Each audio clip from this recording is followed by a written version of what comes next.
todo ano a gente assiste ao mesmo filme indecente. É exatamente isso, não há muito como sair dessa página.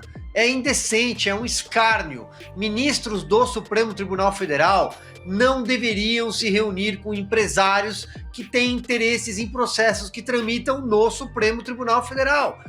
Em um mundo normal, um ministro da Suprema Corte proferindo uma frase dessa deveria imediatamente, pelo menos, sofrer uma espécie de sanção, suspensão, até mesmo impeachment. É absolutamente explosivo. O STF é detonado no mundo inteiro pela censura no Brasil.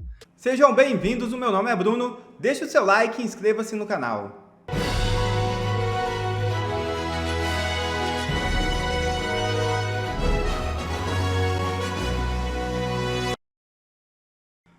Gilmar Paluza recebe 150 autoridades em Lisboa e poderes tergiversam sobre gastos. Parte dos participantes terá despesas pagas com recursos públicos. É isso mesmo. O 13º Fórum de Lisboa, evento que ficou conhecido como Gilmar Paluza por ser capitaneado pelo ministro do STF Gilmar Mendes, deve atrair para a capital portuguesa ao menos 150 autoridades do governo Lula, do Judiciário, do Congresso, de gestões estaduais e de outros órgãos públicos. O evento ocorre nesta quarta-feira 2 até sexta-feira 4. Parte dos participantes terá despesas pagas com recursos públicos, como passagens e diárias. A organização do encontro afirma que não custeará gastos de convidados. O fórum terá cerca de 400 palestrantes e mais de 2.500 inscritos para acompanhar os debates, somando políticos, ministros, empresários, desembargadores e advogados, entre outros. Um verdadeiro escárnio com o dinheiro público. Bom, e começa amanhã o 13º Fórum de Lisboa, apelidado de Gilmar Paluza, por ser organizado pelo decano do Supremo. Pelo menos 150 nomes ligados ao governo Lula, ao Judiciário, ao Congresso, a administrações estaduais e a órgãos públicos confirmaram presença. Entre os ministros de Lula confirmados aparecem Camilo Santana, da Educação, Jorge Messias, da Advocacia Geral da União, Márcio França, do Empreendedorismo e Ricardo Lewandowski, da Justiça. Parte dos integrantes terá custos cobertos pelo pagador de impostos. As despesas incluem passagens aéreas e diárias. Alguns deles já embarcaram. É o caso do presidente da Câmara, Hugo Mota, que viajou ontem à noite num avião da FAB rumo a Portugal. Mota levou de carona outros parlamentares, mas a lista de passageiros não foi divulgada pela assessoria da Câmara. A organização do fórum afirma que não vai pagar nenhum gasto de convidados, mas notas oficiais de vários órgãos apresentam versões divergentes sobre quem arcará com cada compromisso financeiro. A AGU, por exemplo, relata que o evento pagará as despesas com passagens e diárias de Jorge Messias. O STF contará com presença ampla.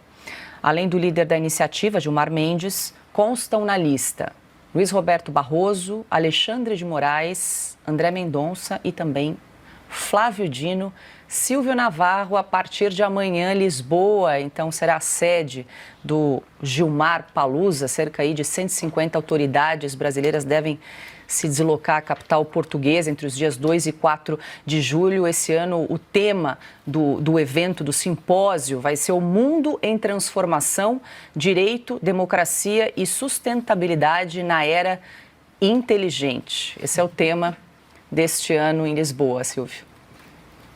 Esse nome enorme parece enredo de escola de samba, né? Um horror, Paula.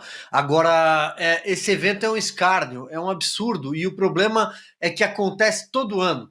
Todo ano a gente assiste ao mesmo filme indecente. É exatamente isso, não há muito como sair dessa página. É indecente, é um escárnio. Ministros do Supremo Tribunal Federal não deveriam se reunir com empresários que têm interesses em processos que tramitam no Supremo Tribunal Federal.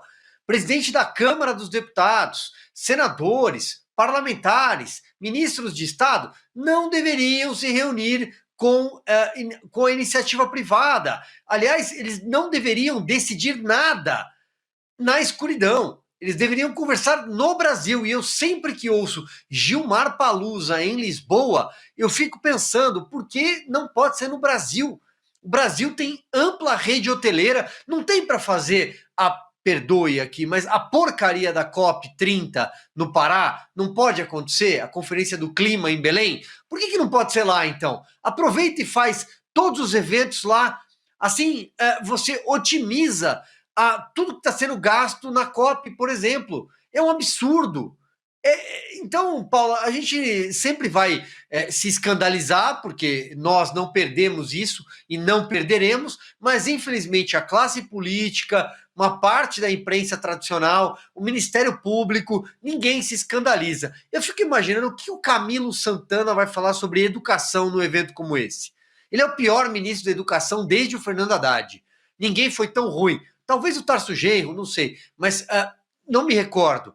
Não fez nada, destruiu a grade do ensino médio. O que é que o Ricardo Lewandowski vai falar sobre segurança pública em Portugal? Talvez ele vai contar para os portugueses que estiverem na plateia como o PCC chegou até lá, porque o PCC está em Portugal. Talvez ele vai explicar como é que o Comando Vermelho está entrando na Europa. Só se for isso, né? Porque não tem explicação, Paula. Infelizmente, o ministro Gilmar Mendes é o decano da Suprema Corte, mas em 2030 ele vai embora. Agora é oficial, pessoal. Pode fechar o Congresso, pode cancelar as eleições e devolver o Lula para a prisão. Sério, fecha o Congresso, transforma isso aqui no museu. Quem disse isso? Bom, se você interpretar a fala, uma das últimas falas do Alexandre de Moraes, é isso mesmo. Como vocês sabem, 150 autoridades do Brasil foram fazer um tour democrático lá em Portugal, no Gilmar Palusa, e o Alexandre de Moraes aproveitou essa viagem para fazer uma palestra na Universidade Coimbra, uma das mais antigas do mundo que fica em Portugal. Durante a sua palestra, com aquela exuberância de sabedoria e conhecimento sobre democracia, o Alexandre de Moraes proferiu uma das suas declarações mais difíceis de compreender. Porque até então eu acreditava que democracia era o governo do povo. Poderia ser tanto pelo executivo, porque ali está o presidente que é eleito pelo povo, quanto pelo legislativo, porque ali estão os representantes eleitos pelo povo. Eu nunca fiquei sabendo de nenhuma democracia que era liderada, que era gerida, que era organizada por pessoas que nunca receberam votos, o judiciário. Mas o Alexandre de Moraes, no seu exorbitante sabedoria, disse que Moraes diz que século XXI é do judiciário. Vamos analisar isso aqui. Durante o encerramento de um seminário realizado na Universidade de Coimbra, o ministro Alexandre de Moraes, do Supremo Tribunal Federal, disse que o século XXI é do judiciário. Frase, abro aspas. O século XIX foi do parlamento. O século XX foi do executivo. E agora, o século XXI é do judiciário. Porque, para Moraes, legislativo e executivo falharam na garantia dos direitos humanos. A democracia falhou na garantia dos direitos humanos. Então, nada melhor do que um poder que não foi eleito para garantir o que é direitos humanos. Então, a interpretação do que é direitos humanos, como vai ser executado, são eles que farão. É a primeira vez que eu vejo na história o grande defensor da democracia conseguir em uma frase destruir tudo que representa um Estado democrático de direito. Então é o seguinte, pessoal, não precisa fazer eleição, mas para que fazer eleição, gastar dinheiro, correr para ficar elegendo deputado, senador, presidente, se nós estamos no século do judiciário, no século do STF. Essa é a nova democracia relativa. Moraes ainda fez ainda um comentário em tom jocoso, endereçado a Michel Temer, presente do local. De acordo com o magistrado, se há um culpado por sua atuação no STF, esse alguém é o ex-presidente, pois o MDBista o indicou ao tribunal em 2017. Quando eu fiz um vídeo falando que o maior erro que a gente cometeu foi o impeachment da Dilma, porque o impeachment da Dilma fez com que o Temer subisse ao poder e o Temer indicou Alexandre de Moraes, nenhum dano que a Dilma pudesse fazer, nenhuma crise econômica que ela pudesse colocar o Brasil seria tão grave, tão perigosa, quanto a indicação do Temer, do Alexandre de Moraes. Que na época, O PT se mobilizou para impedir, conseguindo uma petição com mais de 1 milhão de assinaturas. Porque o PT dizia que o Alexandre de Moraes era um ditador, chamava ele de fascista, xingava ele de todos os nomes, e nós saímos em defesa do Alexandre de Moraes. Cara, quantos erros nós cometemos na história. Mas então tá aí, pessoal. O Alexandre de Moraes, o nosso iluminado ministro do STF, a qual nós devemos ter o total respeito, afinal de contas, eu não quero a Polícia Federal na minha casa amanhã, mas eu acredito que depois desse vídeo ela vai aparecer lá de qualquer maneira. Eu sei que uma das vontades, né, do Alexandre de Moraes, ele deixa isso bem claro, é prender todo mundo da direita que ainda tem a vergonha na cara de criticar as suas decisões, nunca pro pessoal, mas nas decisões. E isso não faz parte da nova democracia. Porque no século XXI, que é o século do judiciário, tá? Não existe mais liberdade de expressão. O maior risco para a democracia é a opinião pública. Legislativo e executivo fracassaram e somente eles, os grandes, iluminados, inteligentíssimos salvadores da democracia, têm a capacidade cognitiva de entender no alto do Monte Olimpo o que é melhor para nós, meros mortais. E ai de você de criticar uma dessas decisões. PF na sua casa, seu nome em inquéritos, sua vida destruída, sua família presa, você sendo ameaçado de prender seu pai, sua mãe, sua filha e todo mundo, porque você é um risco para a democracia do século XXI, que é a democracia do judiciário. Em um mundo normal, um ministro da Suprema Corte proferindo uma frase dessa deveria imediatamente, pelo menos, sofrer uma espécie de sanção, suspensão, até mesmo impeachment. Mas no Brasil, que é onde o judiciário está mais avançado para destruir a nossa democracia, infelizmente nós temos muitos representantes eleitos que se acovardam, que têm medo. Eu sei, eu também tenho medo. Mas o meu medo maior é, nos momentos finais da minha vida, achar que eu fui um covarde e não ter ficado de pé para tentar combater isso que pode destruir a liberdade dos nossos filhos e netos. Eu posso ser doído, eu posso morrer, mas eu vou de cabeça erguida. Gente, saiu um monte de coisa detonando o STF por conta da censura. É absolutamente explosivo. O STF é detonado no mundo inteiro pela censura no Brasil. Nessa análise, senta aí que eu vou te mostrar duas coisas. Primeiro, eu vou te mostrar todas as vezes em que o STF já foi detonado aqui no Brasil depois da decisão absurda e autoritária de responsabilizar as plataformas e as redes sociais pelos conteúdos postados pelos usuários, o que a gente sabe que vai acarretar, com base em estudos internacionais, na censura em massa de conteúdos legítimos que vão ser excluídos das redes, especialmente os de direita, cristãos, conservadores, e especialmente quando forem controversos, ainda que sejam legais e legítimos. Em segundo lugar, eu vou te mostrar as vezes em que jornais internacionais já estão fazendo o mesmo, expondo como o Brasil do desgoverno Lula, em lua de mel com o STF, virou uma verdadeira república bananeira. É o bananil, é o varzio de Lula e do STF. Bora então para o primeiro ponto aqui, com as manchetes editoriais dos principais jornais do Brasil. E eu não posso deixar de começar pela Gazeta do Povo. Então acompanha aí comigo. Olha aí, ó. As lágrimas de Dias Toffoli. Olha, gente, para quem ainda não entende muito de imprensa ou não está mais próximo da imprensa, editorial é a opinião do jornal. Quando você abre lá um jornal, como a Gazeta do Povo, para você ler, você vai encontrar 3 tipos de coisas. Uma são as reportagens, que é um jornalista que vai lá e fala sobre fatos que aconteceram. A segundo tipo de coisa que você vai encontrar vão ser as colunas. E na Gazeta você vai encontrar do Rodrigo Constantino, do Nicolas Ferreira, do Marcel Van Hatten, colunas minhas, do Lacombe, de um monte de gente, Alexandre Garcia. E são as colunas, são as opiniões de pessoas que em cima dos fatos dão suas opiniões. E a terceira coisa que você vai encontrar, e vai ter normalmente um por dia ali, vai ser a opinião do próprio jornal. E o jornal, como a Gazeta do Povo, tem opinião, de opiniões como as nossas, opiniões com uma visão conservadora, cristã, sem nenhuma vergonha de fazer isso. Pelo contrário, muito firme, de acordo com as convicções, estão muito claras lá. E esse aqui é um dos editoriais. E você vê aí, As Lágrimas de Dias Toffoli. Esse foi um editorial porradeiro da Gazeta do Povo, detonando as lágrimas de crocodilo de Toffoli, detonando a censura suprema e mostrando como que os ministros do STF alcançaram seu objetivo de se tornarem os editores de um país inteiro. Ou seja, quem vai decidir o que pode ou não pode constar, o que pode e não pode ser dito, o que pode e não pode estar nas redes sociais. Esse é o papel do editor do jornal. Vale muito a pena assinar a Gazeta para ler esse editorial aí na íntegra. E aí veja comigo esse que saiu agora aqui, ó. Olha aí, ó. no Estadão. Supremo bagunça as redes sociais.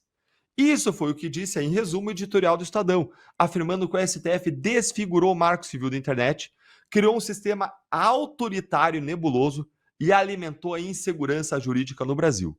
O Estadão tem me surpreendido com uma série de editoriais muito críticos ao STF, embora no passado ele tenha passado pano para uma série de abusos.